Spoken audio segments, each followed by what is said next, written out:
Fala galera, aqui é a Júlia e agora a gente vai corrigir a questão 18 do Enem 2007. Vamos lá?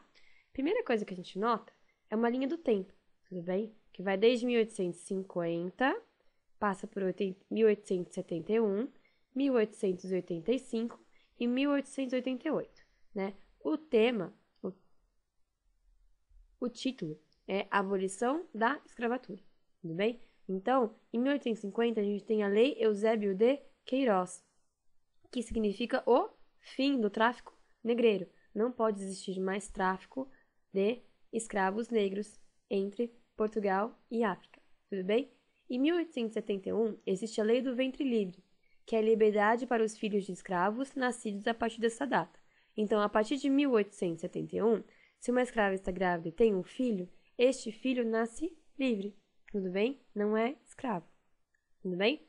A partir de 1885, começa a vigorar a Lei dos Sexagenários, que é a liberdade para os escravos maiores de 60 anos, tudo bem?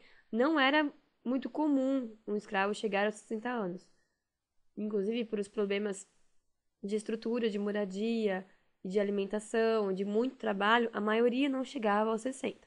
Mas em 1885, né, a partir dessa data, quem chegasse ficaria livre, tudo bem? Até que em 1888 foi assinada a Lei Áurea, que é a abolição completa da escravidão. Tudo bem? Então, uma linha do tempo sobre as leis, né, a favor da abolição da escravatura no Brasil.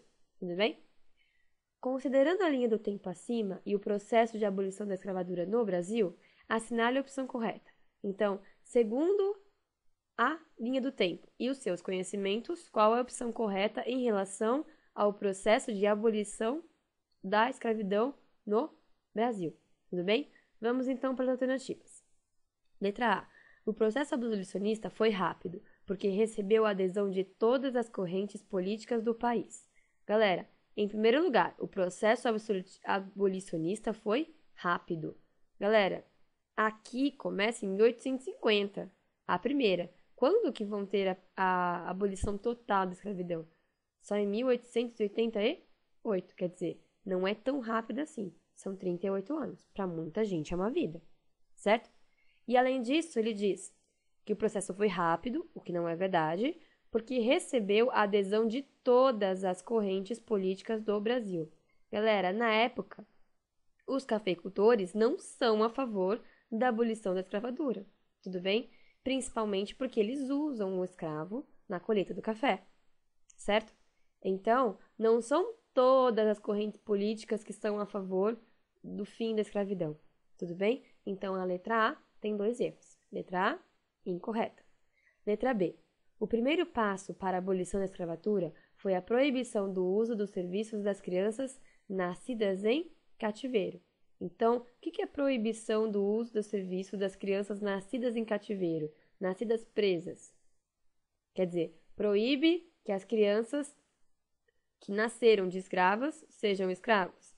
Então, está falando da lei do ventre livre, aqui em cima.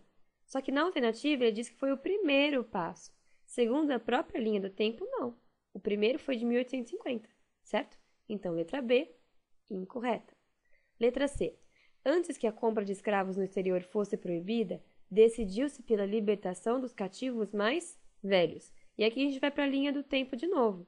Então, antes que a compra de escravos no exterior fosse proibida, ou seja, a Lei Eusébio de Queiroz, antes dela, ele fala que decidiu-se pela libertação dos cativos, dos escravos mais velhos. Ele está falando de que lei? Da lei do sexagenário. Ele está falando que a lei Eusébio de Queiroz veio depois da lei do sexagenário. Na verdade, é o contrário, tudo bem? Primeiro, existe a proibição à compra e depois decide-se libertar os mais velhos, tudo bem? Não antes, como está colocado aqui. Então, letra C, incorreta. Letra D. Assinada pela princesa Isabel, a Lei Áurea concluiu o processo abolicionista, tornando ilegal a escravidão no Brasil. Correta.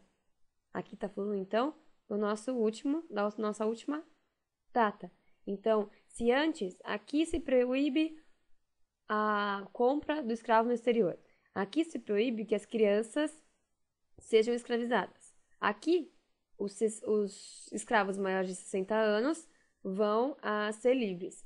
Percebe que a partir de 1850, cada vez mais vão se fazendo leis para ir acabando aos pouquinhos com a escravidão? Até que chega 1888 e proíbe, de qualquer maneira, qualquer tipo de escravidão. Então, a letra D está correta. Conclui o processo abolicionista. Depois que termina, depois da Lei Áurea, não existe mais nenhuma outra lei, tudo bem? É totalmente ilegal a escravidão de qualquer tipo de pessoa no Brasil. Então, conclui. Não existem mais escravos, então não é necessário fazer mais leis para os escravos, tudo bem? Então, letra D, correta. Vamos para a letra E. Ao abolir o tráfico negreiro, a Lei Eusébio de Queiroz bloqueou a formulação de novas leis anti-escravidão no Brasil. Então, o que a letra E está falando? Que a Lei Eusébio de Queiroz, ela bloqueia, ela não permite que existam mais leis para a proteção do escravo no Brasil. Leis anti-escravidão. É correto isso? Não, a Lei Eusébio de Queiroz foi a primeira. Depois a gente tem outras 3, beleza? Então, letra E, incorreta. Ficamos então com a letra D, certo?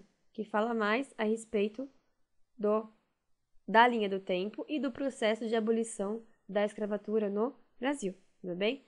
Uma questão que mexe com interpretação de linha do tempo, né? Mas dá para ver que muitas das alternativas a gente pode tirar, nem precisa muito de conhecimento de história, é só interpretar bem a linha do tempo. Então, mais uma vez, o Enem faz esse tipo de questão, né? Uma questão que deve ser bem interpretada para a gente conseguir achar a alternativa correta, tudo bem? Então, foco e atenção nos dados que o Enem te passa, tudo bem? Galera, então, bons estudos e até mais!